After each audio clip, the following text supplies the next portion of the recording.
Esta es la tarde en el continente americano. Cuando anochece en Europa y amanece en Asia, así cae la tarde en el continente americano y transcurre la noche y el amanecer en el resto del mundo. La tarde. Estoy aquí en esta cámara para darles la bienvenida a la tarde de hoy. Hola, bienvenidos a la tarde. Soy Idania Chirinos. Como siempre, un gusto y un compromiso acompañarlos cada día a través de NTN 24, el canal de las Américas. Son las 4:07 minutos en la costa este de los Estados Unidos. Y comenzamos en Colombia, porque hay varias noticias para comentar. Pero como vamos a conversar sobre Colombia, quiero también darle la bienvenida a nuestro analista permanente, Jairo Libredo. Jairo, bienvenido. Y Dani, es un gusto y un compromiso estar contigo. Como teníamos a Jairo aquí, no quisiera, yo creo que es que no te querían mostrar. Por yo eso, creo que sí. ¿verdad? Sí, ellos me quieren esconder, claro, y por eso juegan con las por cámaras. eso no hicieron ese plano abierto de todos los días. Sí. Jairo, ayer en el Congreso de Colombia hubo un debate de aproximadamente 7 horas de intensa discusión. El debate del siglo, se decía en las redes. Exactamente, así fue denominado. ¿Por qué fue el debate del siglo? Empecemos por allí. Yo creo que hay un motivo claro, preciso y sin lugar a dudas que concita toda la atención. Se decía que era el debate del siglo, lo que ocurrió en el Congreso de la República por cuenta de la invitación o citación, dicen algunos, del fiscal general de Colombia, el doctor Néstor Humberto Martínez, por cuenta de un escándalo que está asociado, de un lado, al tema más preocupante en América Latina, que es la corrupción de Odebrecht, pero también por otro tema muy sensible, por el ejercicio que él cumplió en su momento como abogado del Grupo Aval, el grupo financiero más poderoso, más importante de Colombia. Pero a falta de 2 temas hay un tercero: la muerte del anterior controller, el doctor Jorge Pizano. Él fue controller de Corfibanca, una empresa que era socia de Odebrecht para la construcción de unos proyectos de infraestructura, donde él hizo unas denuncias que comprometen a Odebrecht, que él conoció en su calidad de abogado, y que en medio de estos 3 temas se ha generado un escándalo que no termina en el país. Por eso muchas personas consideraban que era necesario, y así lo hizo el señor fiscal, puso la cara ante el Congreso de la República y dio sus explicaciones, pero sus explicaciones fueron tan polémicas como estos 3 casos en uno solo. Bueno, eso era la polémica hasta ayer. Hasta ayer. Es decir, Colombia estaba inmersa en esta discusión. Renuncia, no renuncia, explica, no explica, sabía, no sabía. Exactamente. Eso quedó de lado el día de hoy. Porque en medio de todo esto, de estas 7 horas de intenso debate, la senadora Paloma Valencia del Centro Democrático puso un video allí en el Congreso y el foco cambió y se centró en el senador Gustavo Petro. ¿Por qué? Veamos. Este es el momento en el que la senadora Paloma Valencia, en medio de su intervención en el debate, anuncia la revelación de un video sobre Gustavo Petro. Nos llegó antes, aquí en la mitad de este debate, un video que sí les quiero presentar. Un video que me parece que muestra que el tal pedestal moral, queridos congresistas, en el que los promotores del socialismo del siglo XXI y del populismo quieren colocarse incendiando todo lo demás porque ninguno sirve que no sea ellos. En el video se observa a Petro manipulando unos fajos de billetes que luego introduce en una bolsa plástica. Así observaba anoche Petro desde su puesto en el Senado mientras era proyectado el video en la plenaria. Raro que le presten tanto efectivo, senador Prato. Raro que el que le presta la plata lo esté grabando. Raro que nos diga el que nos entrega el video que el coprotagonista puede ser un señor Juan Carlos Montes. No sé si usted lo conocerá, es un video de 14 minutos que vamos a poner inmediatamente en las redes para que la ciudadanía lo vea, porque después se ve el coprotagonista. Yo no lo conozco. Me dicen que es un exmilitante del M-19, contratista de la alcaldía. ¿Se acuerda, senador Benedetti, de la máquina tapahuecos? Pues es el mismo señor. Bueno, el señor contratista como que le prestaba al alcalde. El video al parecer es grabado sin el consentimiento de Petro. A ver, Jairo, resulta que de todo el debate en relación a Odebrecht, el debate hoy, con el que amaneció Colombia, es qué pasó en ese video, de quién era el dinero, por qué el senador Petro tiene esos grandes fajos de dinero que está metiendo en una bolsa plástica. Y Dani, aquí un político, un exministro, hoy día condenado, acuñó una frase que ha sido objeto de muchas burlas y descalificaciones, pero que retrata a la perfección lo que ocurre. La política es dinámica, diría un antiguo ministro de la administración Uribe, y yo creo que esto lo demuestra. Lo que hasta ayer era el debate del siglo se convirtió en el abrebocas de un debate mucho más fuerte por cuenta de la revelación por parte de la senadora Paloma Valencia de un video de hace muchos años en donde un empresario o una persona cercana a Gustavo Petro en el momento le entrega un dinero. Esto ha generado una polémica gigantesca porque muchos políticos no solamente se fundamentan en sus discusiones y en sus actividades legislativas y electorales en un pedestal moral como si estuvieran por encima del resto de los humanos y se sienten con toda la autoridad moral para descalificar, para atacar y para sindicar de actividades que ellos consideran que no son muy santas, pero se les olvida que pueden ser ídolos de barro. ¿A qué me refiero con ello? Estará claro por parte de las autoridades electorales y de manera especial por quien lleva las cuentas relacionadas con los aportes de particulares para financiar actividades políticas que este dinero se registró. ¿Cómo fue el proceso? ¿Dónde están las bases? ¿El nombre de esta persona tiene el respaldo mínimo necesario para garantizar que este dinero no es de un origen espurio, entre comillas? El debate del siglo ayer se acabó. Se convierte en una Estamos en un anécdota. siglo nuevo. Y estamos en un siglo nuevo, o como diría ese famoso ministro, la política es dinámica. Bueno, es tan dinámica que justo antes de comenzar el programa, Jairo decía cuando veníamos caminando al estudio, está llegando diciembre, ¿por qué estamos en esta corredera informativa? Porque la noticia es así, porque cambia, porque Dinámica. es variable, porque nunca sabemos lo que hay en el minuto siguiente. Ahora, en relación al video, el senador Petro dijo ayer que se trataba de un préstamo, creo. ¿De un préstamo? Que fue lo primero que dijo en relación a esta escena.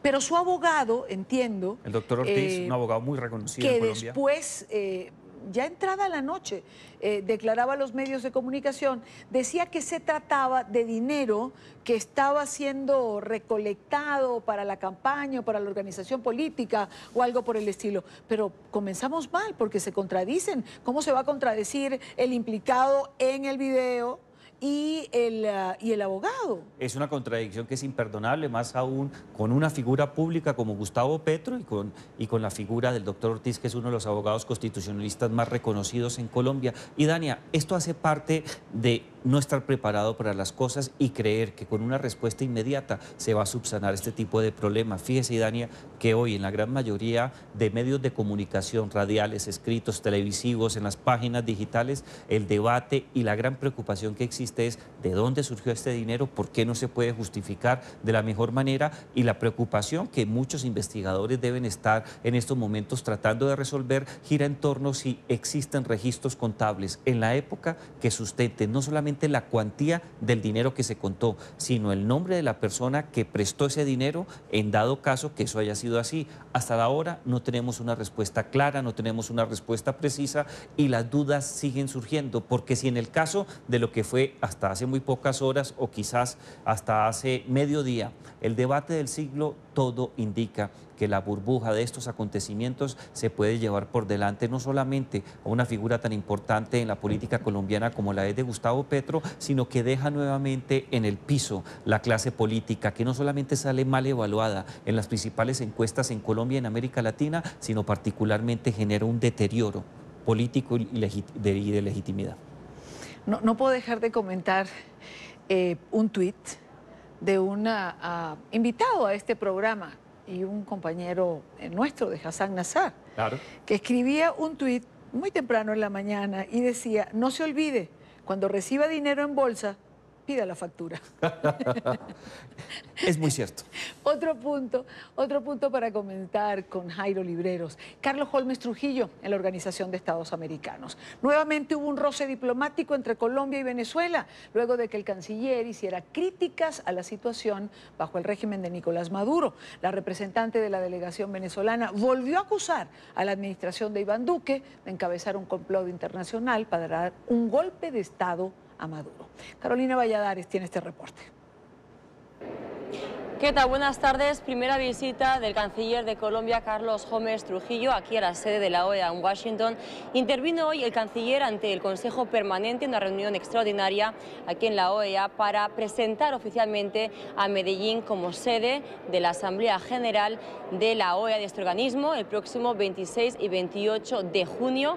Pero además aprovechó también Trujillo para poner énfasis en esta crisis regional y sobre todo nacional que vive Colombia a raíz de la migración de los refugiados venezolanos. Dijo que aprobó el Consejo de Ministros un plan para hacer frente a la crisis a nivel nacional, regional e internacional, y en cuanto a esa esfera internacional dijo que sigue trabajando en la construcción de un plan financiero regional para recabar apoyos financieros precisamente para hacer frente a esa crisis. Mencionó que tras la reunión ante el Consejo Permanente va a reunirse también con oficiales de la BID y también del Banco Mundial. Mi país, bajo el gobierno del presidente Duque, ha resuelto hacerle frente a esta crisis migratoria mediante medidas nacionales, regionales y globales. En el orden nacional estamos haciendo todos los esfuerzos posibles. Vamos a continuar haciéndolos. Debo decirles que vamos a continuar trabajando con ustedes a fin de armonizar en la región las medidas que deben tomarse para efecto de darle la atención adecuada, ordenada y regular a la crisis migratoria proveniente de Venezuela. Continuamos actuando y dando pasos adelante en la construcción de la plataforma financiera regional que va a contar con la participación del Banco Mundial, del Banco Interamericano de Desarrollo, de la CAF, y con las contribuciones de países como los Estados Unidos y los Estados miembros de la Unión Europea, entre otros países que han anunciado su voluntad de cooperar. Una de las razones de mi visita a Washington es, entre otras cosas, reunirme con el BID y con el Banco Mundial para ese efecto. Varios fueron los países que apoyaron a Colombia en el día de hoy, entre ellos Brasil, también Honduras, también Perú y por supuesto Estados Unidos. Su embajador ante la OEA, Carlos Trujillo, dijo que su país, Estados Unidos, seguirá apoyando a Colombia y además destacó esa ayuda humanitaria que ya destina para amortiguar la crisis migratoria de venezolanos. Los Estados Unidos ya en el año 2017, 2018 hemos aplazado casi 92 millones de dólares a Colombia. Estamos dispuestos a ayudar en otras maneras y seguir aplazando dinero para ayudar el sistema migratorio de Venezuela, los migrantes de Venezuela que están llegando hacia Colombia. Y entre esas intervenciones en el día de hoy en el Consejo Permanente, una nota discordante. Fue Venezuela, acusó tanto a Colombia como a los Estados Unidos de mantener una alianza para perpetrar un golpe de Estado y derrocar así al régimen de Nicolás Maduro.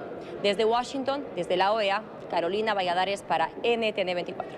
Gracias, Carolina, gracias por la información. 2 puntos o 2 comentarios te pido, o un comentario sobre 2 aspectos. El primero, definitivamente Colombia le mete el pecho al éxodo venezolano, es una prioridad para el gobierno colombiano.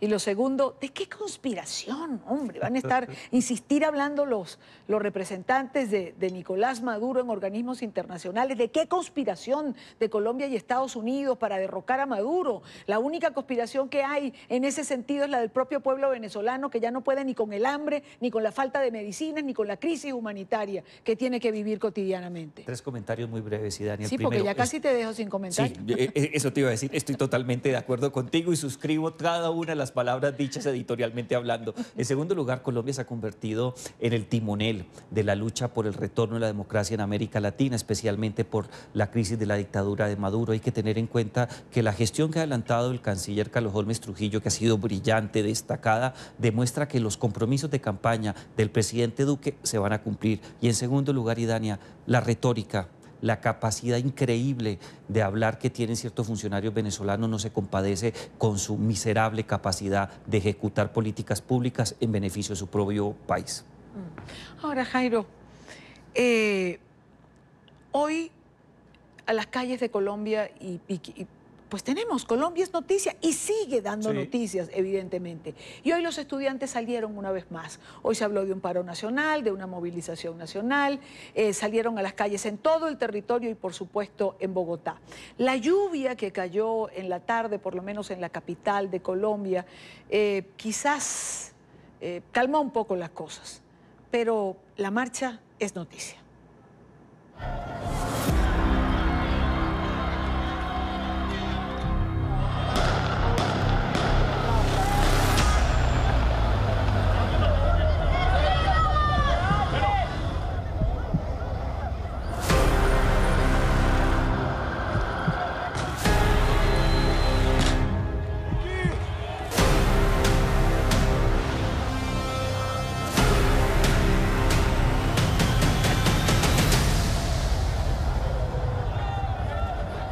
Como decíamos hace unos minutos, tarde lluviosa en la capital de Colombia. Aún así, los estudiantes, profesores, sectores agrícolas, transportistas han marchado en más de 30 ciudades en Colombia. Rechazan las políticas del gobierno del presidente Iván Duque. Los alumnos piden más presupuesto para la educación y los profesores mejores salarios. En varios puntos de Bogotá fue reforzada la seguridad por estas movilizaciones, donde ya se han registrado disturbios. NTN 24 está en el lugar de la noticia. Estamos en dos lugares distintos en la capital de Colombia. Sara Agudelo está con nosotros. Sara Agudelo y Juan Pablo López. Vamos primero con Sara. Sara, buena tarde.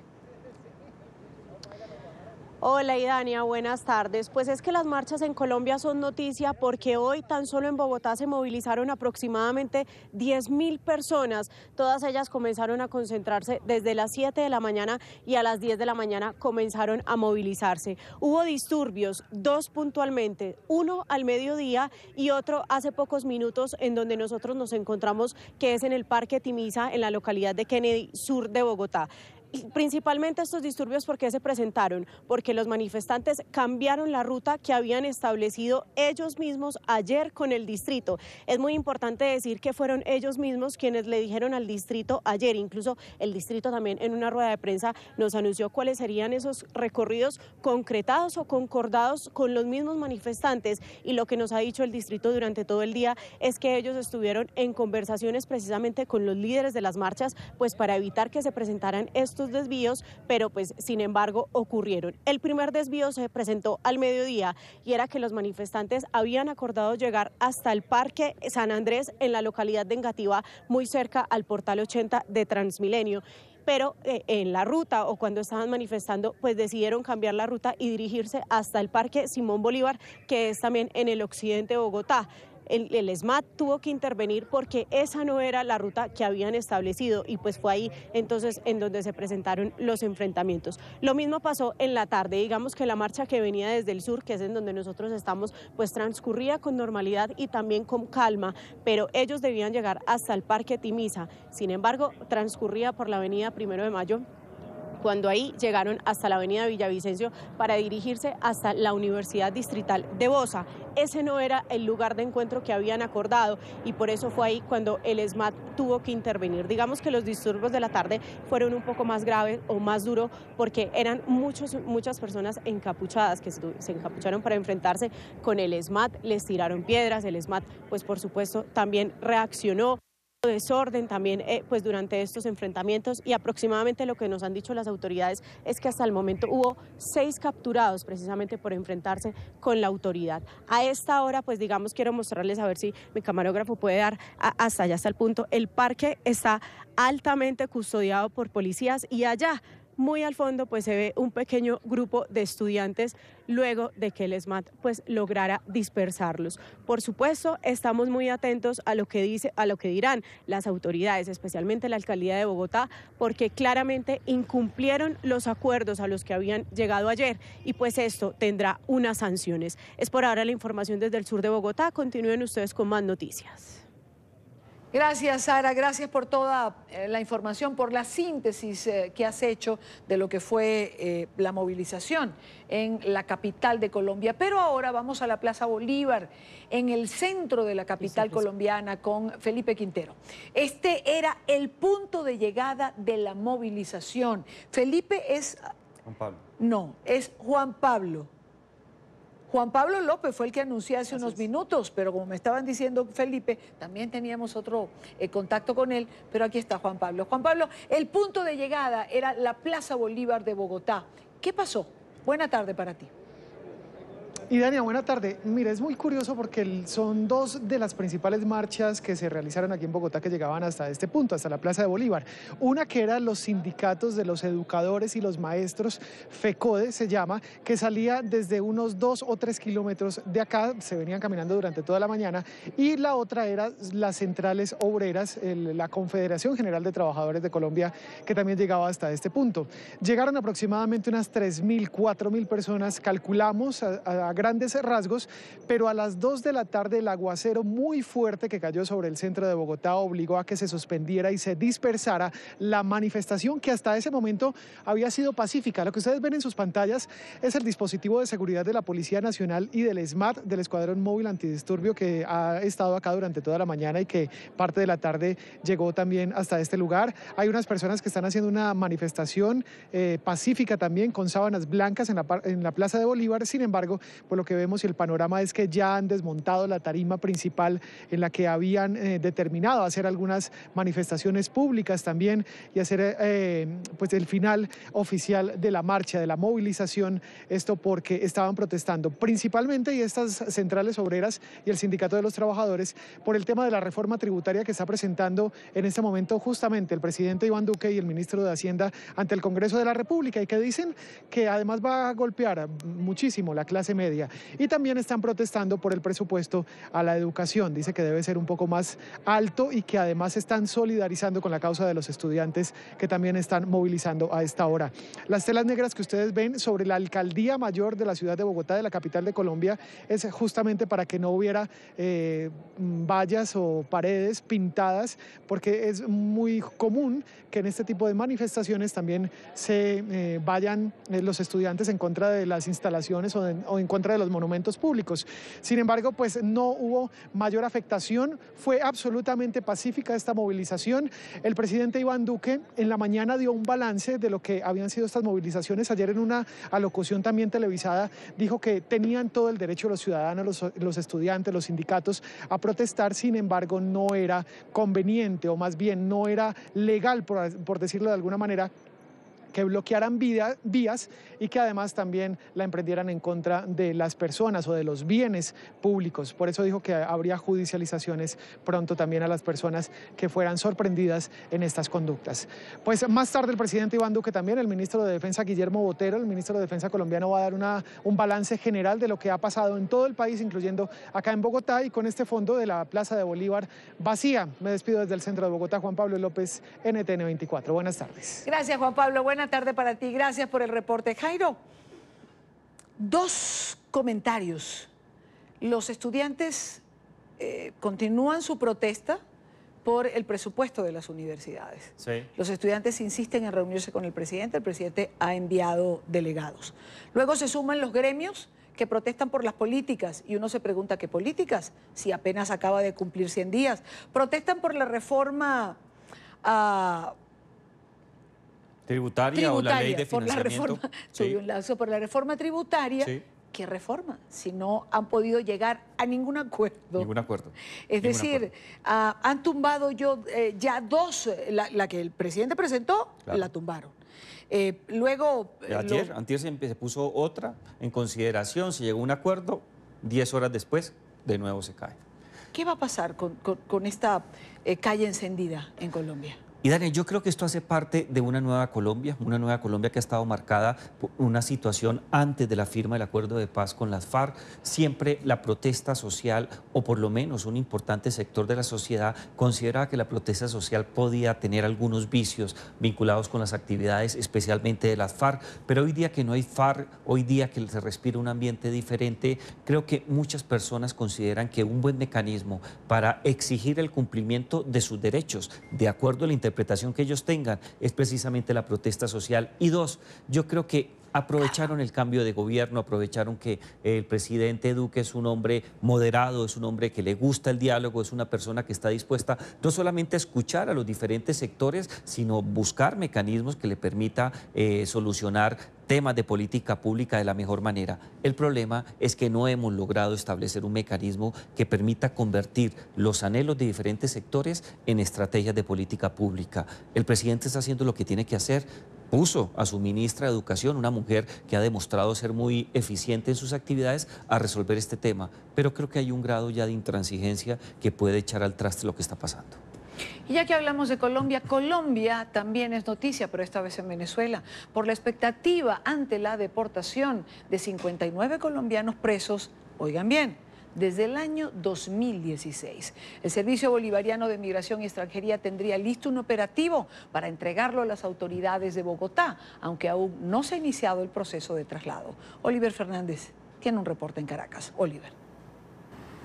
Hola, buenas tardes, Idania. Gracias por este contacto. Así es, desde aproximadamente las 7 de la mañana del día de hoy hemos estado pendientes del traslado de estos 59 colombianos que se encuentran presos en Venezuela desde el año 2016 y que fueron acusados por el gobierno de Nicolás Maduro de ser presuntos paramilitares. Sin embargo, hemos tenido la oportunidad de conversar con sus esposas, con sus familiares, aunque no quisieron conversar a través de las cámaras, nos han dicho que está totalmente demostrado que ninguno de estos jóvenes son paramilitares y que por el contrario son padres de familia y que fueron apresados por estar indocumentados, por no tener sus papeles en reglas. Desde muy temprano en la mañana se ha dicho que iban a ser trasladados hacia el Palacio de Justicia. Otros han dicho que, bueno, que iban a ser trasladados hacia el SAIME, que es el Servicio de Migración y Extranjería, para ser deportados. Sin embargo, este traslado no se ha dado hasta ahora, hasta esta hora.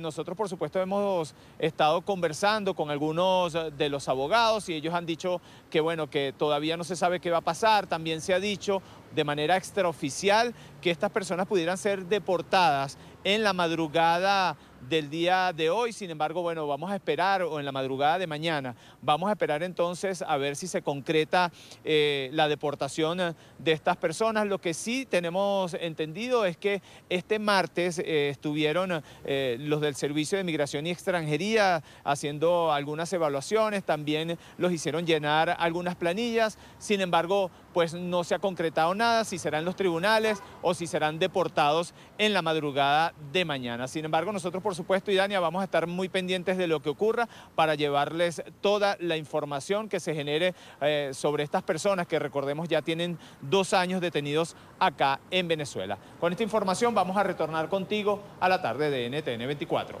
Gracias, Oliver. 59 colombianos presos desde el 2016, acusados de paramilitares, de conspiradores. Nunca se presentó una prueba.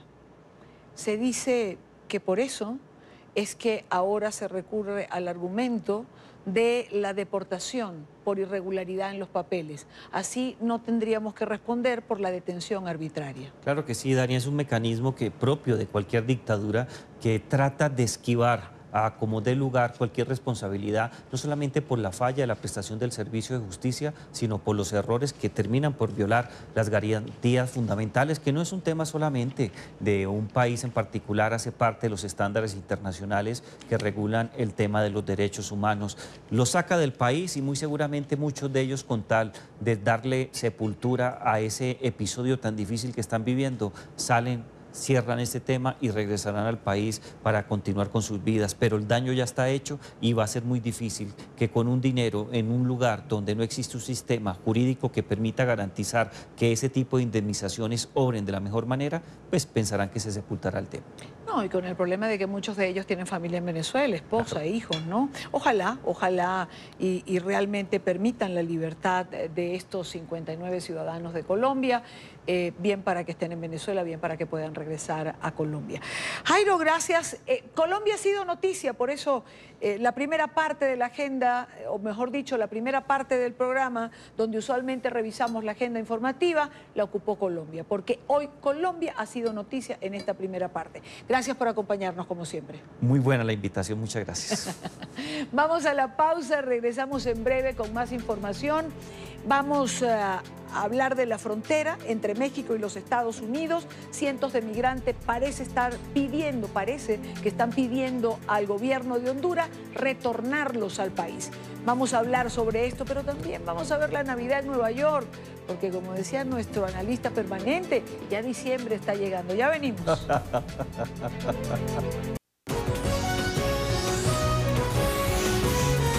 Continuamos con La Tarde. Comenzamos esta parte del programa cuando son las 4:42 minutos, hora costa este, en la ciudad de Nueva York, donde a partir de hoy se celebra la Navidad. Esta noche serán encendidas las luces del tradicional árbol de Navidad del centro Rockefeller.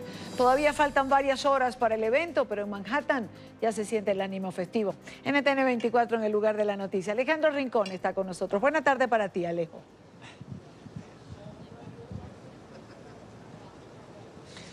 Hola Idania, televidentes del Canal de las Américas. Es un gusto conectarme con ustedes esta tarde desde la plaza del Centro Rockefeller, que ahora mismo empieza ya a tener puestos los ojos no solo de los Estados Unidos, sino también de todo el mundo. Está ya en marcha la cuenta regresiva para el evento que es considerado como uno de los más emblemáticos de la llegada de las fiestas de fin de año. El encendido del árbol de Navidad del Centro Rockefeller, un abeto noruego de casi 24 metros de altura que ya está decorado con 50.000 luces de tipo LED de colores y está coronado con una impresionante estrella de cristales de Swarovski que, ojo, tiene 3 millones de estos cristales, algo sin duda alguna diseñado para deslumbrar, para encantar a las por lo menos 8.000 personas que se vuelcan a este sector de Manhattan. Estamos muy cerca de la Quinta Avenida entre las calles 50 a 51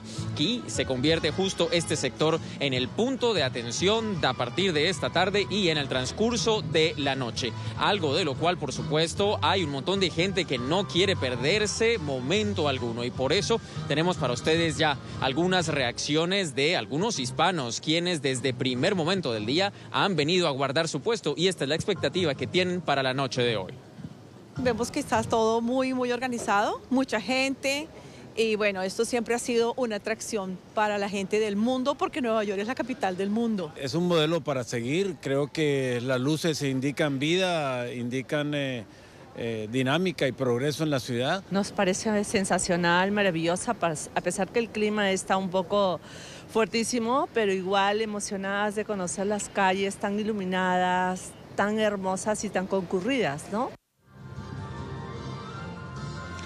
Desde 1931 empezó a instalarse este árbol de Navidad en la plaza del Centro Rockefeller, es decir, en este 2018 llegamos a la edición número 86 de este emblemático evento que concentra la atención no solo, como ya los mencionábamos, de los estadounidenses, sino también de todo el planeta. En el momento cuando se ilumine ese árbol constituye pues una de las imágenes más destacadas ya con el inicio de las fiestas de fin de año y en particular de la Navidad. Aquí en la ciudad de Nueva York, el encendido de este árbol es sin duda alguna considerado como uno de los momentos icónicos en donde empieza a sentirse ya más fuerte el calor de todo el fin de año a pesar de las bajas temperaturas que tenemos para el transcurso de esta tarde y de esta noche. El Canal de las Américas está ya aquí en el lugar de la noticia y llevaremos para ustedes toda la información desde este punto donde se origina uno de los momentos más importantes del inicio de las fiestas de fin de año en la Unión Americana. Y Dania, es todo lo que tenemos por ahora. Continúen con más en la tarde. Gracias, Alejandro, gracias por la información. Es un momento bien particular y de los más tradicionales en Nueva York, cuando se enciende el árbol del Centro Rockefeller. Realmente, además, es un espectáculo estupendo para todos quienes van y para quienes podrán verlo a través de nuestras pantallas, por supuesto. Son las 4:46, continuamos, donde parece no llegar este ánimo de fiesta decembrina, es a la frontera entre México y los Estados Unidos. Allí se agrava el hacinamiento en los albergues dispuestos por las autoridades. En las últimas horas llegaron a la zona limítrofe 500 centroamericanos más que integran la segunda caravana migrante. En los refugios ya no hay capacidad para recibir a más personas. Saludamos a Jorge Nieto, periodista de nuestra cadena aliada Imagen TV. Jorge, adelante. Amigos de NTN 24, un gusto saludarlos nuevamente desde el interior del albergue Unidad Deportiva Benito Juárez, donde llegamos y se está sirviendo chocolate caliente y pan para los habitantes de este refugio, de este albergue. La temperatura, debo de decirles, en Tijuana empieza a descender y este es un factor importante para esta comunidad, ya que ellos vienen de climas mucho más cálidos, además de que se tiene el pronóstico de lluvia para los próximos días. Voy a tratar de mostrarles un poco lo que está ocurriendo en estos momentos. Ahí está, tenemos muchos medios de comunicación también y la fila de personas que están llegando a recibir este chocolate y pan caliente que aquí los voluntarios del Ayuntamiento de Tijuana están sirviendo. Bueno, sopa, un poco de comida para esta temperatura. Eso por un lado. Por otra parte, les cuento que ha iniciado también un programa de repatriación voluntaria o de repatriación asistida por parte de la Organización Internacional para las Migraciones, la OIM, en coordinación con el gobierno federal mexicano, la Policía Federal. El día de ayer salió un grupo de aproximadamente 90 migrantes que han regresado a su lugar de origen por propia voluntad. Sin embargo, encontramos también que hay cierta resistencia por parte de otros grupos para hacer esto. Ellos continúan, bueno, creyendo que la mejor alternativa es permanecer en este lugar. Les voy a girar un poco la cámara para que puedan ver qué es lo que estoy viendo. Esto que se encuentra ahí, eso es el muro fronterizo que divide México de Estados Unidos. Es de cierta manera una mala broma, irónico, ¿no? Tenerlo aquí tan cerca, frente a este campamento, ¿no? La meta para ellos, para muchos de ellos, era llegar hasta la frontera y bueno, ahí están, pero están imposibilitados de poder acceder a él, de poder cruzar hacia los Estados Unidos. A mi espalda, bueno, pueden ver también un poco las condiciones de este lugar. La gente vive los que mejor en casas de campaña, como las que podemos ver aquí, pero hay otras personas que no tienen tanta suerte, que no alcanzaron casa de campaña y bueno, tienen que improvisar con lo que encuentran, como estos pedazos de plástico, colchonetas, cobijas. El último censo del que se tiene conocimiento era de 5.670 personas ayer a las 8 de la noche. Seguramente hoy la población es mayor, ya que llegó un camión durante las últimas horas. Esto es un poco el panorama de lo que se está viviendo el día de hoy aquí, frente a la frontera, en el campamento de la Unidad Deportiva Benito Juárez, en la ciudad de Tijuana, donde se encuentra la caravana migrante. Regresamos con ustedes al estudio. Muchísimas gracias. Gracias por este recorrido que además hemos hecho por ese campamento donde vemos las precarias condiciones en las que se encuentran estos migrantes que forman parte de estos grupos que han estado llegando hasta allí, hasta el punto fronterizo y que forman parte de esta caravana de la que hemos venido hablando desde hace ya varias semanas. Ahora bien, desde el lunes pasado, otras 200 personas que hacen parte de la caravana han presentado solicitudes formales para volver a su país a través del plan Retorno Seguro, impulsado por el presidente Juan Orlando Hernández. Así lo informó el embajador de Honduras, el señor Rivera. La decisión de los migrantes que regresen a sus países se ha dado tras los hechos del domingo, cuando centenares de centroamericanos cruzaron el canal del río allí en Tijuana para intentar saltar la valla fronteriza e ingresar a los Estados Unidos. Acción que fue repelida por las autoridades estadounidenses con gases lacrimógenos, como pudimos verlo en los distintos reportes que pudimos hacer para ustedes en el transcurso de esos días. En Tijuana quiero saludar precisamente a Alden Rivera, embajador de Honduras en México. Señor embajador, muy buena tarde, bienvenido a NTN 24. Muy buenas tardes, muchas gracias por la invitación a participar en su programa. Gracias a usted por su tiempo. ¿Cuánta gente, señor embajador, ha solicitado regresar a Honduras de la que ha salido en esta caravana hasta llegar al punto fronterizo? Desde el momento de llegada a México tenemos un registro de aproximadamente unas 1.900 personas que han regresado a Honduras. Desde el momento de la llegada a Tijuana estamos teniendo un dinamismo de más o menos unas 100 personas por día que están solicitando sus retornos de manera voluntaria, con el apoyo de OIM, con el apoyo del Instituto Nacional de Migración. ¿Cuál es el procedimiento, señor embajador, que tienen que seguir los migrantes para hacer esta solicitud? Es decir, ellos quieren regresar, ¿cómo lo expresan? ¿Con quién se comunican? ¿A través de quién se canaliza todo esto?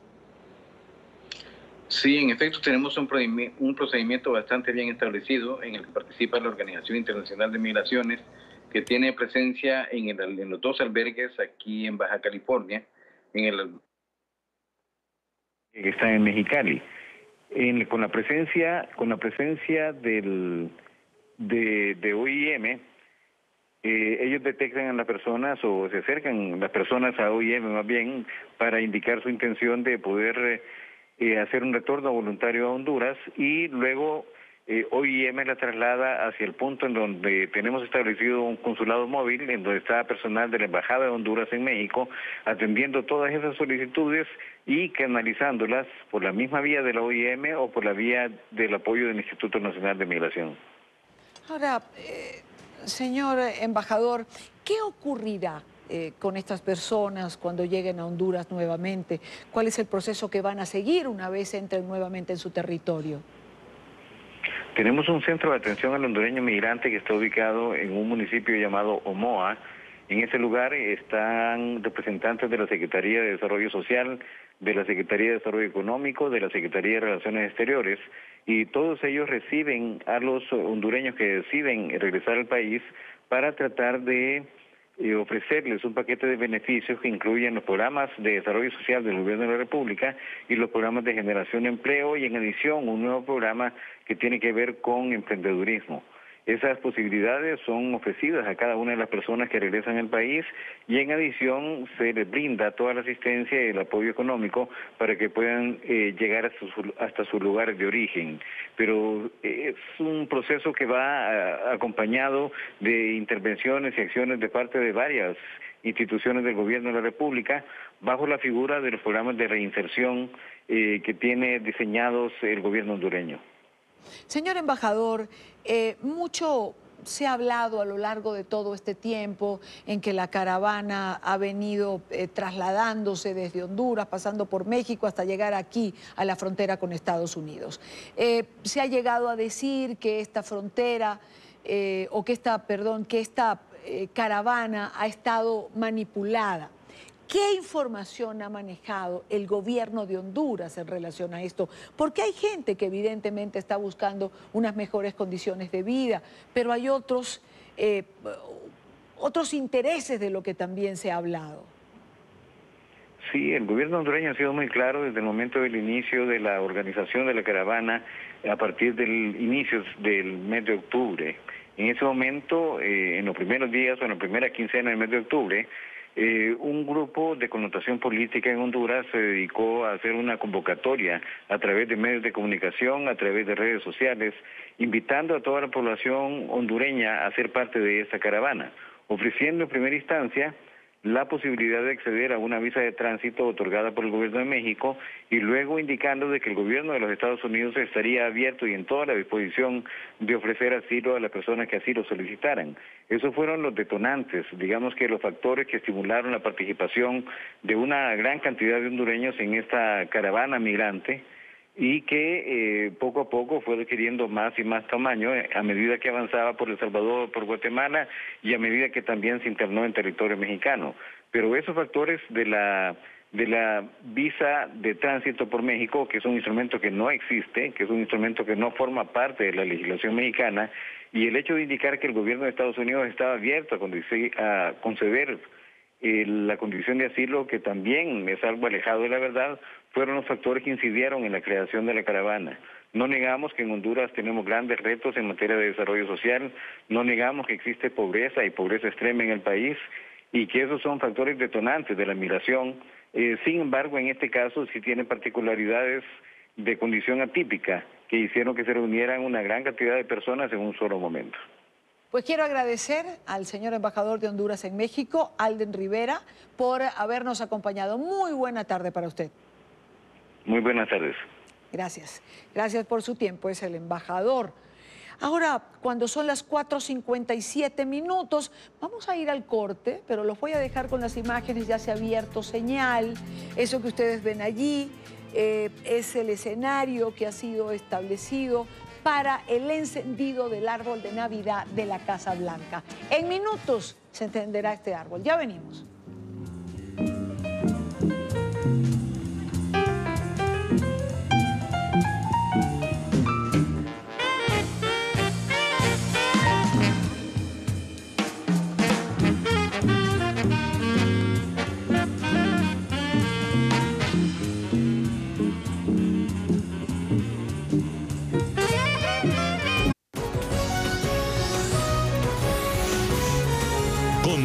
Continuamos con La Tarde.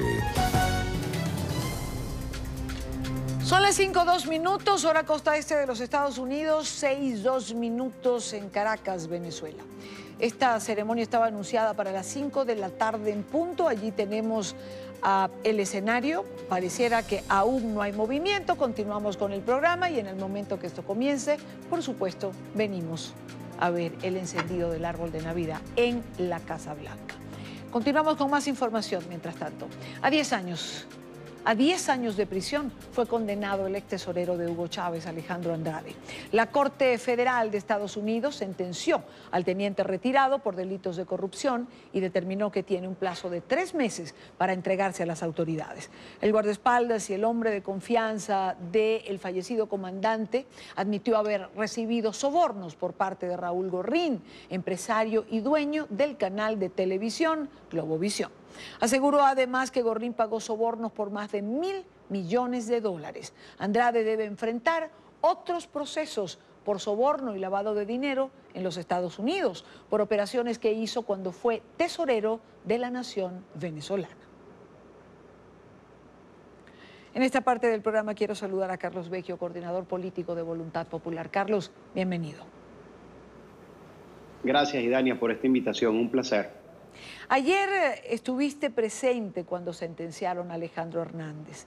Yo quiero preguntarte, ¿qué sentiste, Alejandro Andrade, qué sentiste como venezolano en el exilio cuando estabas allí, cuando hablaron de dinero, de propiedades, de bienes robados al pueblo de Venezuela? ¿Cuál fue tu reflexión? Mire, Dani, te respondo con mucha sinceridad. Un periodista me preguntaba, me imagino, Carlos, que saliste con una sonrisa luego de la sentencia. Y le dije al periodista, mira, para serte honesto, no. Salí con mucha indignación y con mucho dolor. Y eso fue lo que sentí, Dania, cuando estaba allí y escuchaba cómo esa persona se declaraba culpable de haberse robado $1.000 millones, él solo, sin meter a sus 3 socios que él dice con quien hizo el negocio, y ver lo que está pasando en nuestro país. Me venía a la mente el rostro de personas sufriendo, personas que han huido de nuestro país, que han dejado su vida, que no encuentran alimento o medicina, personas como nosotros, Idania, tú que estás en Colombia, yo que estoy por aquí, Leopoldo preso, otro en una embajada, el otro Requesén en una cárcel, por una mafia que saqueó a nuestro país y es la que la ha metido en la peor crisis de nuestra historia reciente. Así que eso fue lo que sentí, ese dolor y esa indignación por lo que ha hecho esta mafia. Por eso es que es mentira cuando dice que la crisis es producto de la guerra económica o de las sanciones norteamericanas. No, es producto de la corrupción de este régimen que ha saqueado a nuestro país y la ha metido en la peor crisis de nuestra historia. Carlos, de todo lo que tuviste la oportunidad de escuchar ayer en la Corte, ¿qué fue lo que más te impactó? Quizás hubo algo que sobresalió de todo eso que escuchaste. Bueno, yo digo que toda esta corrupción conduce siempre a Miraflores. Las altas cifras que se manejaban acá, las personas involucradas, esto no se ha podido hacer sin la anuencia del poder. En un momento por Chávez y en este momento de manos de Nicolás Maduro y por supuesto Cilia Flores. Allí claramente él anuncia que él hizo sociedad con 3 personas, una de ellas a quien nombres es a Raúl Gorrín, hoy dueño de Globovisión, y que la compró con dinero robado, porque eso hay que decirlo, y que vemos que el Gorrín forma parte del clan de Maduro, del clan de Cilia, y recordemos que Gorrín aparece no solo vinculado al caso de Andrade, que como tú muy bien lo has dicho es un solo caso, sino también con otro caso de PDVSA, donde se robaron 1.200 millones y donde Gorrín ha funcionado como vinculación con Cilia Flores y los hijos de Cilia Flores. De manera que toda esta corrupción lleva al poder. Esto no se ha hecho sin el poder. Esto es peor que Pablo Escobar en Colombia, Idania. Pablo Escobar vendía la droga y con eso montó su cartel. Estos roban a los venezolanos para montar su cartel y su mafia y poner al pueblo de Venezuela a pasar hambre. Así que eso es una de las cosas que a nosotros más nos impacta de todo esta trama de corrupción. Carlos, por otra parte, ¿cuál es el significado de una sentencia como esta? Es decir, la ley finalmente alcanza o comienza a alcanzar a quienes tanto han saqueado a Venezuela? Bueno, fíjate, Dani, ese juicio se ha debido llevar en Venezuela y no acá, en los Estados Unidos, pero todos sabemos que existe una dictadura que protege a la corrupción y que protege al régimen y que responde a sus intereses. Así que lo que estamos viendo acá es eso mismo, se tiene que buscar justicia en otra parte. Y lo otro que yo destaco es que hay un acuerdo en el caso de Andrade de contribuir activamente para continuar las investigaciones y para dar más elementos y más aportes de otros casos y de otras personas involucradas con casos de corrupción. Esta investigación va a continuar. Y lo relevante te lo resumo en una anécdota que ocurrió en el juicio. El Andrade tenía que pagar una multa en el juicio y las partes acordaron que no la pagara porque no tiene dinero. Luego de tú haber escuchado que tenía yates, mansiones, caballos de lujos, aviones, resulta que hoy está sin nada, como comenzó. Y por supuesto con todo este elemento. Y lo otro que destaco curioso, este Andrade, escuchen bien, era mano derecha de Chávez. No es que era cualquier persona, el mano derecha de Chávez.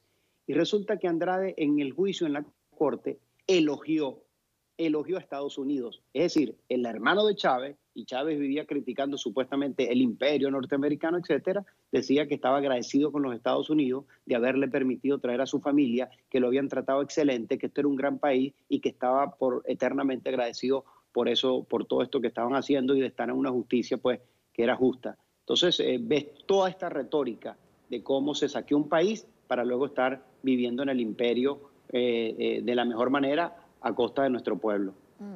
¿Cree Carlos Vecchio que ciertamente caerán otros detrás de Andrade? No tengo duda, Dania. Como te dije, ahí se mencionaron 3 nombres, solo se reveló uno, el de Raúl Gorrín, quedan 2 nombres pendientes que van a ser revelados próximamente y como te dije, este es solo un caso y hay muchísimos casos. Para que lo tengamos en perspectiva, el caso de Odebrecht que se llevó a cabo en Estados Unidos era solo 800 millones en toda Latinoamérica. Bueno, una sola persona lleva $1 billón de dólares, $1.000 millones de dólares, para que veamos la dimensión. Yo lo único que pude hacer el día de ayer, y Dania, fue acercármele cuando él habló y le dije, mire, usted le debe perdón es al pueblo de Venezuela por el sufrimiento que le ha hecho pasar acciones como las que usted acaba de tomar. No solo perdón a su familia, a sus amigos, al pueblo de Venezuela. Y lo único que usted puede hacer es continuar para que pueda sacar a la mafia que está en Miraflores. De manera que van a venir muchísimos más casos, Idania, de corrupción y que va a involucrar a muchísimas personas. Yo creo que esto es solo la punta del iceberg. E insisto, toda esta corrupción conduce a Miraflores, a Nicolás Maduro y a Cilia Flores, a sus hijos, a sus sobrinos. Esas son las sanciones que está sufriendo el pueblo de Venezuela con esos nombres. Carlos Vecchio, coordinador político de Voluntad Popular, gracias por estos minutos, por compartir con nosotros lo que fue el estar allí, en esa corte en Estados Unidos, donde ayer sentenciaron a 10 años a Alejandro Hernández. Buena tarde para ti. Gracias a ti, Diana, y un fuerte abrazo a toda tu audiencia. Gracias, Carlos. No sé por qué le quiero cambiar el nombre al señor, como que no ha hecho cosas para no olvidarlo. Alejandro Andrade, no Hernández, que insisto en decirlo. Cuando son las 5:11 minutos, ¿cómo vamos con el encendido del árbol de Navidad de la Casa Blanca? Allí está.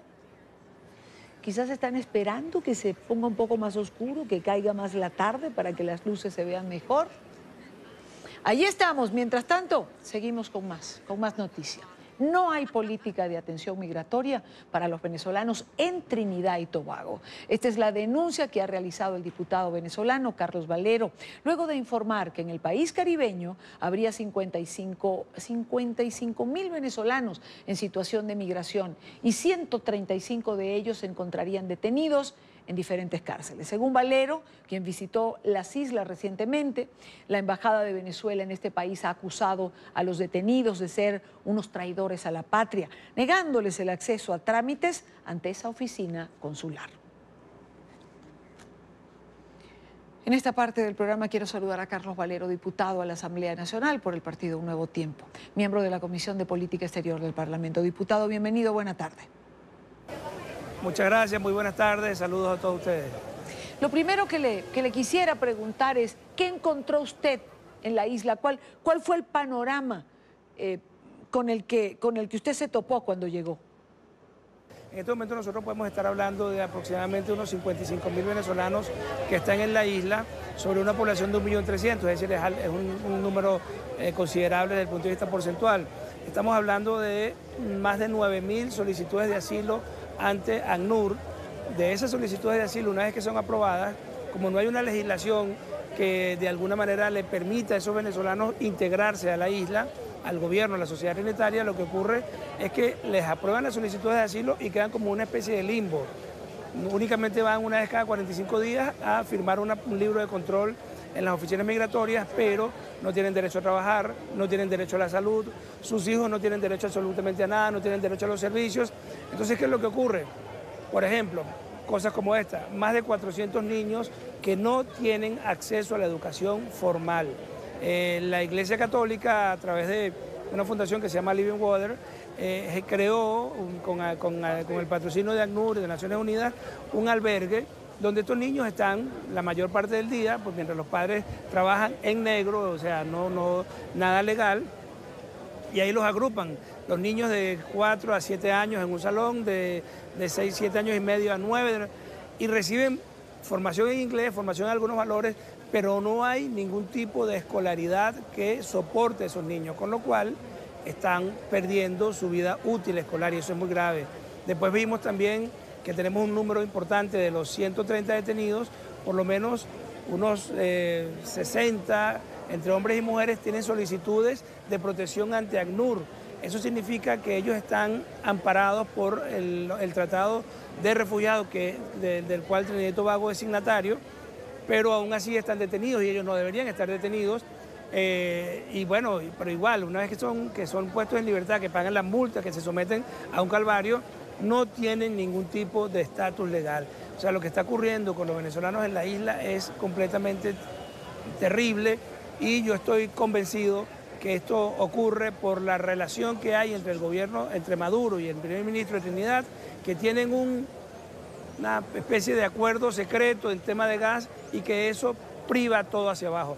Así como en algún momento se llegó a hablar en África de los diamantes, de los diamantes de sangre, cuando se hablaba de la explotación del oro, de las piedras preciosas por parte de grupos. Bueno, aquí podemos hablar de la crisis migratoria del gas, es decir, gracias a que hay ese convenio, entre comillas, bueno, los venezolanos no importan en absoluto. Hablemos de estos 130 venezolanos que usted menciona, que se encuentran detenidos. ¿A qué se enfrentan en términos judiciales? Jurídicamente se enfrentan básicamente a delitos migratorios. Ellos deberían tener asistencia consular y asistencia legal de la embajada, no se la dan. Entonces algunas ONG, algunos abogados de buena voluntad van a la cárcel y entonces le prestan asistencia, pero por supuesto eso es muy precario. Me narró una de las señoras detenidas que había llegado en días anteriores, una chilena que tuvo problemas migratorios, la detuvieron, llegó un miércoles, el viernes estaba el personal de la embajada y el lunes esa señora de Chile estaba fuera de las cárceles porque la embajada se ocupa de esos problemas, pero desafortunadamente el consulado y la embajada venezolana no se ocupan absolutamente de estos temas. Igual tenemos unos detenidos en la prisión de máxima seguridad que están cumpliendo condenas mucho más largas y es exactamente lo mismo, no hay atención consular. Ahora, en su estadía en Trinidad y Tobago, ¿pudo reunirse con alguna de las autoridades de gobierno? Lo logramos, desafortunadamente el gobierno no tuvo tiempo de recibirnos, aún así fuimos a la prisión de IDC y logramos conversar con varios venezolanos. Sin embargo, nos reunimos con miembros de la oposición, del Parlamento, nos reunimos con miembros de las ONG, con personal diplomático, con venezolanos que están allá en situación de refugio, pero no lo hablamos con el gobierno, aun cuando podemos decir que las reuniones con miembros del Parlamento son reuniones oficiales, ¿no? Claro. Ahora, diputado, ¿por qué usted cree que hay tanto rechazo de autoridades a los venezolanos que emigran a la isla? Fíjate, el gobierno venezolano niega que haya crisis migratoria y las autoridades de Trinidad y Tobago asumen ese discurso como propio, privilegiando lo que te comentaba anteriormente, los potenciales acuerdos de gas. Entonces, frente al gas, el problema venezolano, de los migrantes venezolanos, pasa a un cuarto nivel para las autoridades de ese país. Por supuesto, en la oposición y en la población en general eso está muy mal visto. La situación política del primer ministro por esas atrocidades que están cometiendo contra los venezolanos le están generando mucho rechazo interno y rechazo también de la población, que ha visto cómo históricamente la relación entre Trinidad y Venezuela ha sido muy fluida, y ahora este primer ministro, en base a un supuesto acuerdo de gas en el que no lo conoce la Asamblea Nacional, que no lo conoce la opinión pública venezolana, que lo conoce muy poco la opinión pública de Trinidad, en base a ese potencial acuerdo, a ese acuerdo entre comillas, él está, digamos que, echando por la borda, acabando con toda la relación histórica de buena voluntad que ha habido entre los dos países. Nosotros le hicimos una solicitud al gobierno y se la hacemos nuevamente a través de este medio, y es que, de Trinidad, y es que hagan un tratamiento del problema migratorio venezolano de manera multilateral. Poco lo que están haciendo en Colombia, que se busque la ayuda de ACNUR, se busque la ayuda de Naciones Unidas, que se busque la ayuda de los países de la región, que se le permita a los venezolanos que están allá estar integrados. Nosotros le expresamos mucho a estos señores que una vez que se solvente la crisis venezolana, que Dios quiera, con la unidad de todos los venezolanos, con la unidad de la oposición, lo vamos a lograr. Una vez que logremos esto, muchos van a regresar. Esto es una situación temporal, pero que mientras ocurre este drama, no podemos tener nosotros a estos niños ahí tirados en un albergue sin ningún tipo de educación formal. Entonces, y el llamado al gobierno de Nicolás Maduro, que se dice humanista, es cómo permite que tengamos más de 400 niños sin educación formal, cómo permite que haya por lo menos 3 casos que nosotros logramos documentar de niños separados de sus padres porque los padres están detenidos por problemas migratorios y estos niños están en albergues o están supuestamente en cuidado de alguna familia. Es decir, esto es terrible y lo peor aún es que mucho peor es que las autoridades migratorias venezolanas, las autoridades consulares, no hacen absolutamente nada. Ahora, diputado, ¿qué pasa con los derechos humanos de estos migrantes venezolanos? Absolutamente, no solo hay una violación de derechos humanos, sino que hay una violación de los acuerdos de Naciones Unidas en materia de refugiados. Cuando el gobierno de Trinidad detiene a venezolanos con solicitudes de asilo, con solicitudes de protección ante ACNUR, está violentando las normas internacionales. Organizaciones como Human Rights Watch, por ejemplo, han hecho un llamado a las autoridades del Caribe para que atiendan a los venezolanos, pero en estas islas, Trinidad y Tobago, Aruba, Curazao, deberían también recordar que la economía de estas islas floreció bajo el turismo de Venezuela años atrás. A ratos uno se pregunta, ¿lo han olvidado? Bueno, es terrible, pero yo pude constatar que el tema no es el pueblo de Trinidad y Tobago, no es la opinión pública de Trinidad, es un primer ministro que se encerró con Maduro en una oficina. Maduro lo convenció de que había un negocio de gas y este señor se entregó, digamos, a la maldad y a la mentira de Nicolás Maduro. Eso es lo que está ocurriendo. Y desafortunadamente, por eso es que tenemos que aumentar la presión de la denuncia, tenemos que aumentar la presión ante los organismos multilaterales.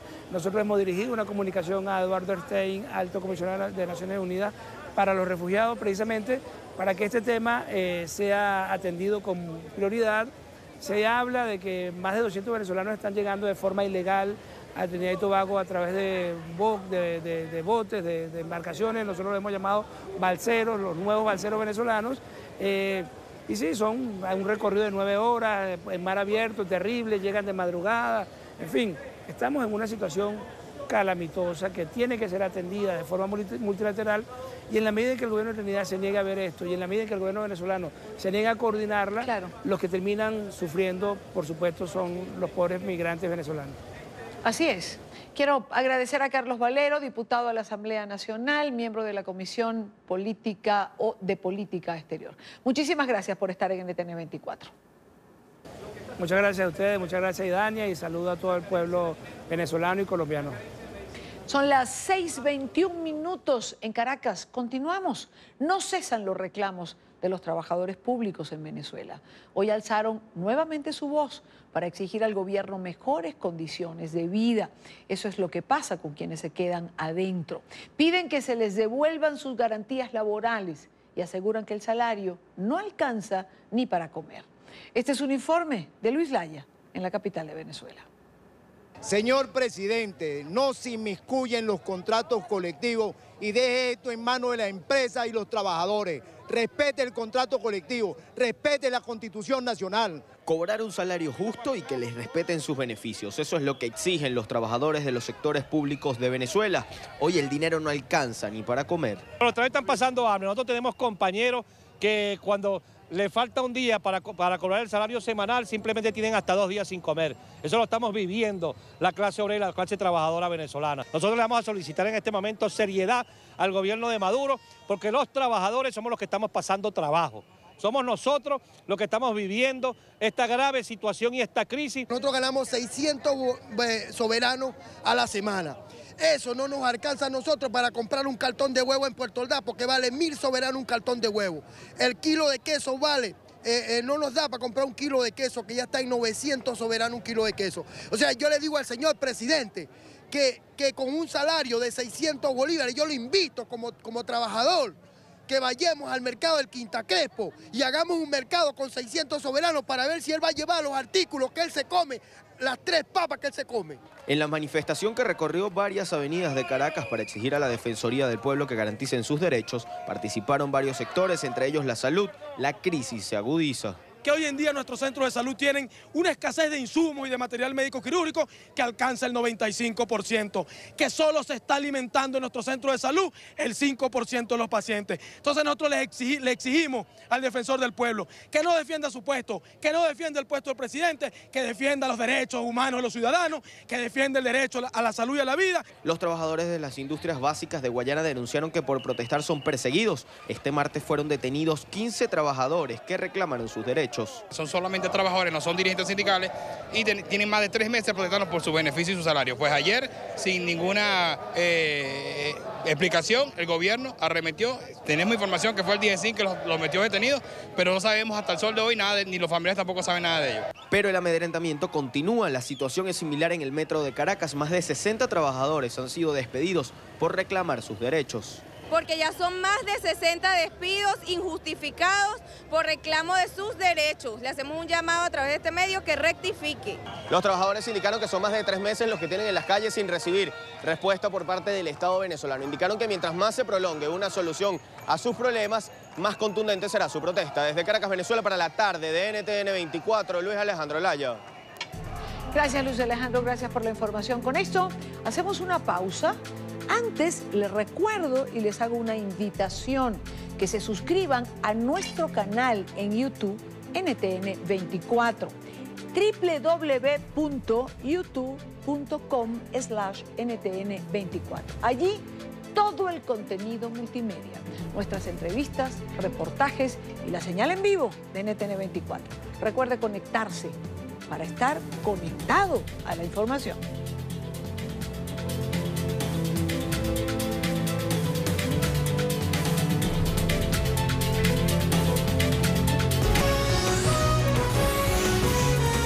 Continuamos con La Tarde. Continuamos con más en la tarde de hoy. El gobierno de México otorgará la Orden del Águila Azteca, el mayor honor de México para los extranjeros, a Jared Kushner, el yerno del presidente Donald Trump.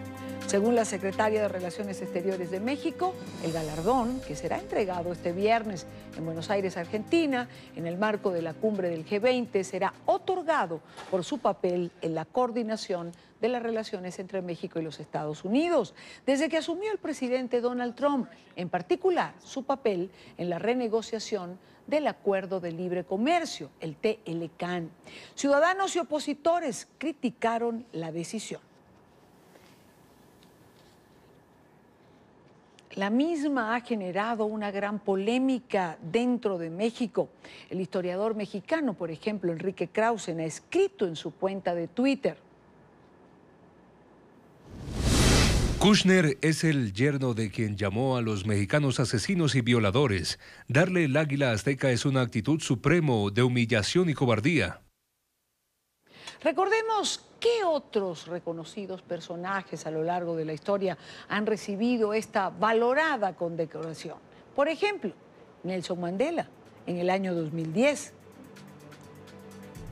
La reina Isabel de Inglaterra en 1973, el escritor colombiano Gabriel García Márquez en 1982 y Walt Disney en 1943, entre muchos otros. Quiero saludar en esta parte del programa a Jesús Silva Herzog, analista político y profesor del Tecnológico de Monterrey. Señor Silva, bienvenido, muy buena tarde. ¿Qué tal? Muy buen día, encantado. ¿Por qué ha suscitado este malestar entre los mexicanos el anuncio de que se va a otorgar al señor Kushner esta orden tan importante dentro de la propia política mexicana? Mire, en efecto ha habido una indignación extraordinariamente intensa en el país al saber que la máxima condecoración que otorga el gobierno mexicano a un extranjero se dará al asesor, al cuñado del señor Donald Trump. Y creo que la indignación tiene que ver con el hecho de que creo que nos recuerda el momento de mayor vergüenza y de mayor oprobio de todo el sexenio de Enrique Peña Nieto, que fue aquel momento en el que tuvo el arrojo de invitar al candidato del Partido Republicano a la Ciudad de México y darle trato como si fuera un jefe de Estado, después de que su campaña había estado basada en el insulto reiterado al país y la amenaza de levantar un muro en la frontera norte del país, en la frontera sur de los Estados Unidos, de tal suerte que pues resulta desde luego indignante para buena parte del país el que se reconozca a que se le dé una medalla tan prestigiosa a un hombre que no ha hecho ningún servicio a la humanidad y mucho menos a México concretamente. ¿Qué intención pudiera tener el presidente Peña Nieto, ya terminando su gobierno, para otorgar una condecoración de este tipo? Es curioso porque en efecto se trata prácticamente de la última decisión pública del gobierno de Enrique Peña Nieto, un gobierno que termina su encargo pues con una impopularidad desconocida en la historia reciente de México. Y yo creo que esta decisión tiene que ver con una especie de reivindicación de aquel momento, con el hecho de decirle al país que a pesar de todo, aquel acto de indignidad con el cual se prestó el gobierno, la presidencia de México a servir como plataforma de la campaña de este candidato antimexicano, y que todas esas indignidades valieron la pena porque al final del día, a juicio del presidente Peña Nieto, logramos salvar el Tratado de Libre Comercio, continuamos con los socios comerciales del norte y en esa medida esa indecencia pagó a juicio del presidente Peña Nieto. Pero ahora que usted lo menciona, señor Silva, quizás se quiera reconocer el papel de Kushner precisamente en todo lo que fue la renegociación del Telecam. Quizás se quiera reconocer su aporte que pareciera definitivo en la firma del tratado. Yo creo que ese es el mensaje. Se envió... defendió recientemente el presidente Peña Nieto su decisión, esta decisión tan polémica, diciendo que en momentos muy complejos el señor Kushner había estado del lado del país para pues insistir en que no se rompieran las relaciones, que no rompiera la cuerda de la comunicación entre los negociadores de los tres países, y en ese sentido pues se advierte que esa fue la gran aportación a la relación bilateral del cuñado del señor Trump. Del yerno, no el cuñado. Ahora, dicho esto, quizá el malestar generado tenga que ver con la proyección de rechazo que quizá un sector de los mexicanos siente hacia el presidente Trump y lo están reflejando precisamente en su yerno y como reacción ante el anuncio de esta condecoración. Bueno, yo creo que sí. Darle una condecoración al señor Kushner es darle una condecoración a su pariente político, es condecorar y es homenajear a quien ha sido francamente el mayor enemigo de México en las últimas décadas. Esta condecoración del Águila Azteca al señor Kushner es de manera indirecta una celebración de este gobierno xenófobo de Washington. En ese sentido, pues la irritación que nos provoca es que indirectamente el gobierno de Enrique Peña Nieto se despide del país homenajeando a nuestro enemigo, al hombre que nos ha ofendido insistentemente, el que ha iniciado pues una guerra de odio en contra de los mexicanos que viven en los Estados Unidos, el que recientemente disparó balas de goma a quienes trataban de llegar al otro lado de la frontera mexicana. En ese sentido, pues desde luego que la irritación tiene que ver con el enorme, el intenso enojo que hay en nuestro país en contra del señor Donald Trump. Pues quiero darle las gracias a Jesús Silva Herzog, analista político, profesor en el Tecnológico de Monterrey. Muchísimas gracias por estos minutos con nosotros. Ha sido un gusto y muchos saludos a todos. Igualmente, el gusto es nuestro. Vamos a una pausa comercial cuando son las 5:39 minutos, hora costa este. Al regreso, donaciones a gente que realmente lo necesita, en Miami, en Florida. Y el encendido del árbol de Navidad de la Casa Blanca, no crean que no se los vamos a mostrar. Ya lo tenemos, ya venimos.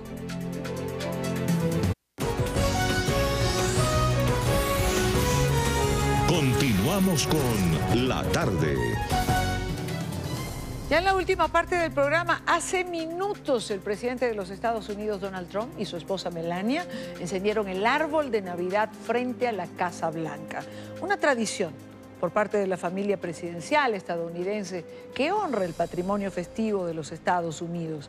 Veamos, escuchemos el encendido o el momento previo y el encendido del árbol.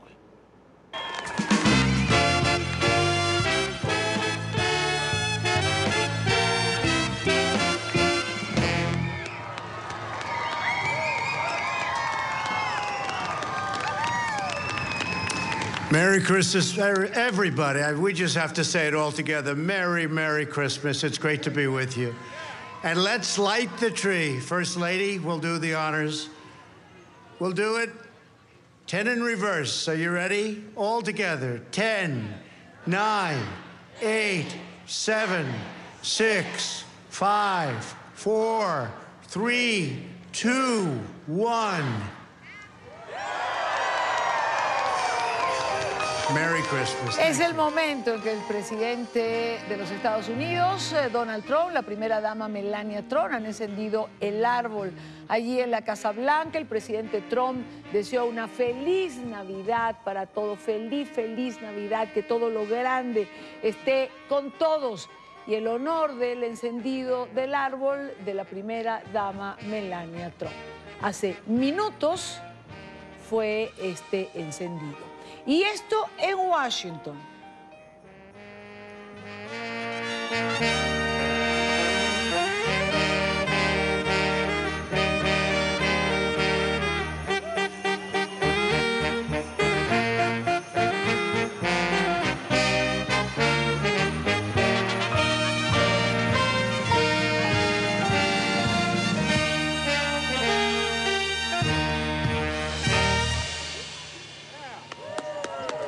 This next song is all an English Christmas carol that dates back to the 17th century. Por cierto que ayer la primera dama mostró la decoración navideña dentro de la Casa Blanca. El tema escogido por la esposa del presidente fue Tesoros estadounidenses, en la que se resaltan, entre otros, 4 mantos de chimenea con los skyline de Nueva York, Chicago, San Francisco y San Luis. Asimismo, 72 adornos de papel hechos a mano que representan 6 regiones del país y que cuelgan de 4 árboles de más de 4 metros cada uno. Adicionalmente, más de 14,000 adornos rojos que decoran el gran salón. Sin embargo, todo esto ha sido objeto de fuertes críticas por considerar la decoración excesiva e incluso comparándola con películas de terror por el uso del color rojo. No se puede complacer todo el tiempo a todo el mundo.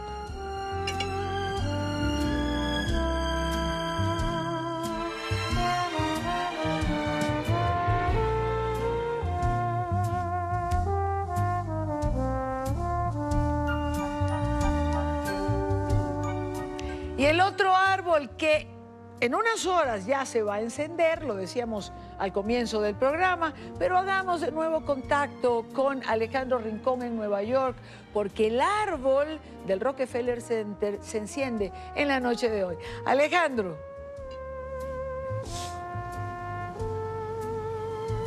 Hola, Idania, televidentes del Canal de las Américas. Está ya en marcha esta cuenta regresiva para el encendido del árbol de Navidad del Centro Rockefeller, uno de los eventos más emblemáticos del inicio de las festividades de fin de año, no solo aquí en la ciudad de Nueva York, sino también en todos los Estados Unidos. De hecho, los ojos de la nación y del mundo, en el momento cuando esté encendido ya ese árbol, pues van a estar puestos directamente sobre este punto de la isla de Manhattan. Ahora mismo están en desarrollo algunos de los ensayos de los artistas que se van a presentar en el transcurso de la noche, aun cuando el momento cumbre de la ceremonia es la iluminación del árbol, pues este también es un momento muy importante de presentaciones, de espectáculo y sobre todo de una gran celebración. Alrededor de nosotros miles de personas ya están esperando el encendido del árbol. 8,000 personas, de acuerdo con lo que se ha previsto para este 2018, son las que están alrededor de este lugar. El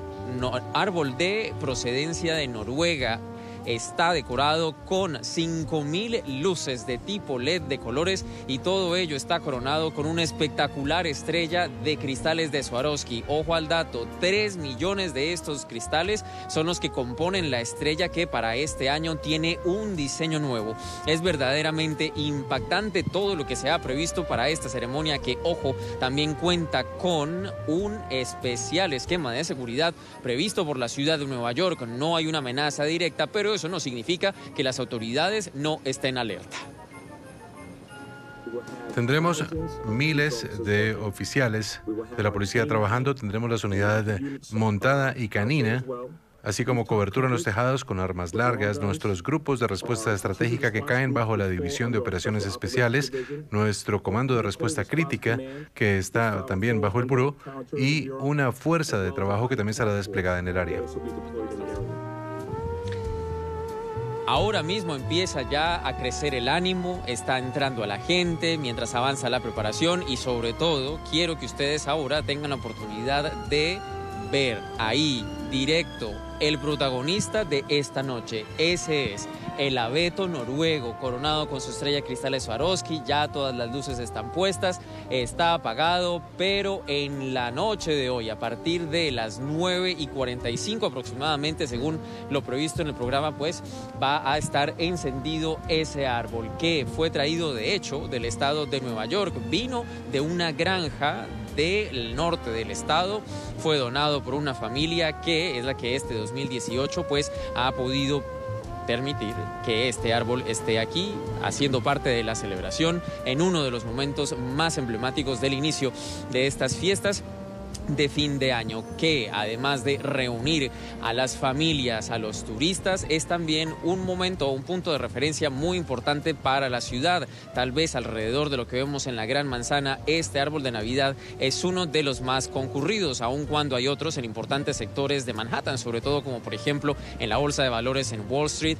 También hay otros puntos comerciales principalmente donde se ubican este tipo de decoraciones navideñas, pero lo que es realmente un ícono de la ciudad de Nueva York es este árbol de Navidad que en la noche de este miércoles, ya con su iluminación, pues marcará el inicio de las fiestas de fin de año, algo que realmente es esperado por todos quienes, independientemente del frío, estamos realmente enfrentando ahora sensaciones térmicas bastante bajas, aproximadamente unos 3, 4, 5 grados centígrados, y pues a pesar de esta temperatura, eso no significa que el espíritu y el calor de la Navidad empiece a sentirse ya con más fuerza. NTN 24 está aquí llevando para ustedes esta información. Es todo por ahora. Y Dania, continúen ustedes con más en la tarde. Cuando enciendan las 50,000 luces LED, quizás, bueno, es luz fría, no creo que te vaya a calentar mucho, pero es un momento esperado, es un momento increíble. He tenido la oportunidad de estar ahí, sanamente te envidio porque es eso, es como sentir que la Navidad está entrando cuando ese inmenso árbol se enciende. Gracias, Alejandro, como siempre, siempre allí, Alejandro. Gracias, buena tarde para ti, disfruta el momento. Gracias, felicitate por ustedes. Mientras esto ocurre tanto en Washington como allí en Nueva York, la solidaridad también forma parte de la Navidad. Y desde esta madrugada, familias necesitadas en Miami esperaban en fila la posibilidad de reclamar un cupón para recibir un mercado gratis de Navidad. Para muchas personas de escasos recursos del condado, este regalo es la única opción de tener una cena durante las fiestas decembrinas. Paola Serna tiene el reporte en Florida. Paola. Hola, ¿qué tal? Muy buenas tardes. Pues bien, desde esta madrugada miles de personas han venido a los alrededores de la Cámara de Comercio Latina de la Camacol a reclamar como cada año los mercados o las cestas navideñas que entrega esta organización a personas de bajos recursos.